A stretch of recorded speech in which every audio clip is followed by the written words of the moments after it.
Surprise for the Bears by Jane Bingley. Illustrated by David Sheldon. A Surprise for the Bears by Jane Bingley. Illustrated by David Sheldon. The soccer game was over. Molly's team was very happy. The team was called the Bears. The Bears had just won the most important game of the year. The Bears had won, but Molly was thinking. The Bears soccer team. Molly. The Bears players jumped and screamed and hugged, but Molly did not jump and scream. Molly was thinking about something else. The Bears were now the best soccer team in their town. They had won every game. Now they could play one more important game. The game was the state championship game in San Diego. The team that won that game would be the best team in California. Molly was happy, but she also knew there was a problem. Ms. Mendez was the Bears' coach. Ms. Mendez said the Bears might not be able to afford to go on the trip. The Bears needed money to pay for the trip to San Diego. We have to get the money, Molly said to herself. Molly started thinking about a plan to raise or get the money. After the game, Molly went home in her friend Ruthie's car. Ruthie's father was driving. I know what you are thinking about, said Ruthie. You are trying to figure out how we can get money to go to San Diego. How can children like us earn money? We need to ask people to help us, said Molly. Have the team come to my house tomorrow. We will make a plan. Molly talked to Ruthie in the car. Ruthie. The next day, all the players on the Bears went to Molly's house. They sat in Molly's backyard. Molly's mother and father gave everyone cold drinks. They all talked about how to raise money for the trip. They decided to ask sports stores in their town to give them money. The Bears went to Molly's house to make a plan. Molly's mother and father.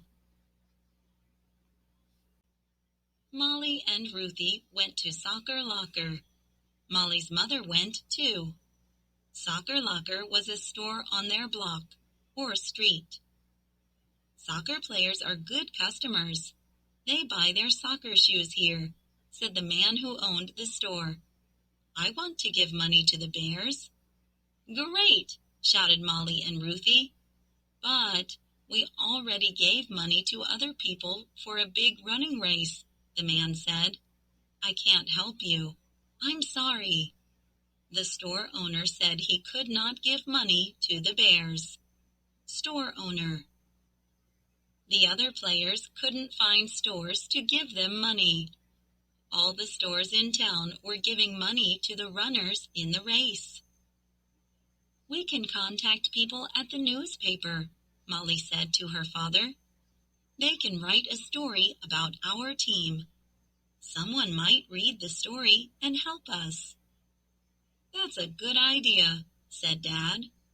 Molly wanted to call people at the newspaper on the telephone. Newspaper. Telephone. Molly picked up the telephone. She called a writer at the newspaper. Her father talked to the writer too. The writer said she would write a story about the Bears. That afternoon, the writer came to Molly's house to talk to Molly and Ruthie. A man came with a camera too. He took a photograph of Molly and Ruthie. The writer. Man with a camera. A few days later, the story about the Bears was in the newspaper. Molly cut out the story with scissors. Then the telephone rang. Hello, Molly. said the person on the phone. "My name is Allison. I own the motorcycle store here in town." "Hi, Allison," Molly said. "I know that store. It's called Allison's Motorcycles." "Yes, I just read the story about the bears in the newspaper. My store wants to help your team go to San Diego." Allison from the motorcycle store called Molly. Allison. Newspaper story. Scissors. Molly was excited. "You want to help us?" she asked Allison. "Yes," said Allison. "I like your team. I have an idea about how to help you."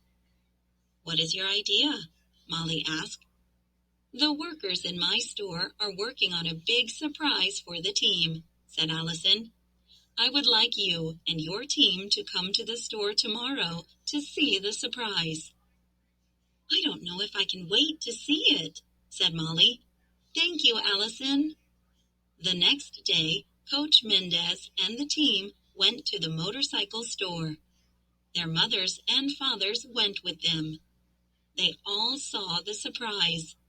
The workers in the store were painting a bus.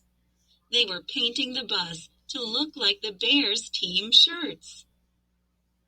A woman with red hair came over and said hello to Molly and the team. "Molly, I'm Allison," she said. "Come meet the people who work with me." "It's very nice to meet you," Molly said to one of the workers. He was a big man with a beard on his face. He said his name was Nick. Molly thought it was nice to meet Nick. Nick. Allison. Bus. "Do you like the bus?" Nick asked Molly. "Yes," said Molly. "Thank you, Nick. And thank you, Allison." Molly felt a smile spreading across her face. The bus looked wonderful. Seeing the wonderful bus made Molly smile. The next Saturday, the Bears players got on the bus. Then Coach Mendez started driving the bus to San Diego. Many people from town waved goodbye to them. Allison, Nick, and the other workers from the store rode their motorcycles. Allison and her workers rode their motorcycles while the Bears rode in the bus. The Bears bus. Motorcycles. Molly could not stop smiling on the bus. Ruthie was smiling too. The team did it. They figured out a way to go to the big game in San Diego. The Bears were riding in their own bus. Molly and Ruthie were happy to ride to San Diego in the special bus. Responding. Target skill. Understanding characters. What kind of person is Allison? Copy the chart below. Fill in story details and your ideas about what Allison is like. Write about it. Text to self. Many people helped Molly solve her problem. Write a personal narrative paragraph about a time when people helped you solve a problem. Don't forget to describe your thoughts and your feelings.